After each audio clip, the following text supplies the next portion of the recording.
Қаріпімізде әлі де олқылықтар бар. Жаңа әліпбиді жетілдіру керек. Бұл мемлекет басшысының жауапты сала мамандарына берген тапсырмасы болатын.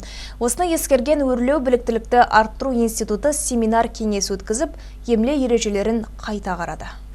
2025 жылы латын әрпінің соңғы нұсқасы қолданысқа енеді, яғни қазақ тілінің латын таңбасына көшу мерзімі нақты, тек жүйелі жұмыс атқаруға қажет. Бұл орайда ғалымдар мен лингвист мамандарға артылар сенім мол. Сондықтан тіл жанашырларының алдында латын қарпіндегі олқылықтарды түзету міндеті тұр. Ал жамбылдық мамандар семинар кеңесте емле ережелерді қайта қарап, ұсыныстарын ортаға салды.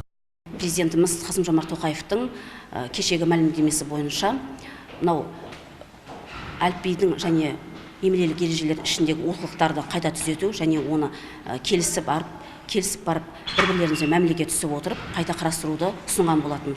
Сол себептен бүгінгі біздің семинар кеңесінің өзі де осы мақсатта ұйымдастырылып отыр. Осы мәселені шешу мақсатында біз осы емлелік ережелерде қателікте кетпеу керектігін және шетелден келген сөздерге қосарланған дыбыстардың жалғануларындағы айырмашылықтар мен ерекшеліктерді нақты белгілеп алып ұсынуымыз қажет болып тұр.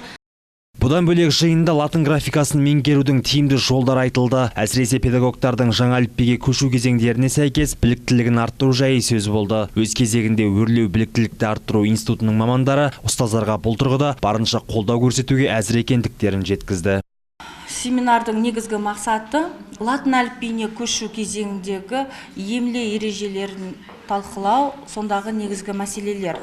Ал бүгінгі семинарда бастауыш сыныптарына латын әліпбиін үйрету барысында мына әріптерді, ондағы емле ережелерін қалай үйретуге болады. Сол барысында педагог қызметкерлерге қандай да бір ұсыныс ретінде, көмек ретінде ұйымдастырылып отыр. Айта кетейік, бүгінгі жиында қаралған ұсыныс тілектер республика бойынша құрылған жұмысшы топ өкілдеріне жолданатын болады. Осы арқылы әліпбидегі кем-кетіктер қайта қаралады. Аят Асқарбекұлы, Шыңғысхан Кеңесхан, Дінмұхамед Абдрахманов, Жеті News.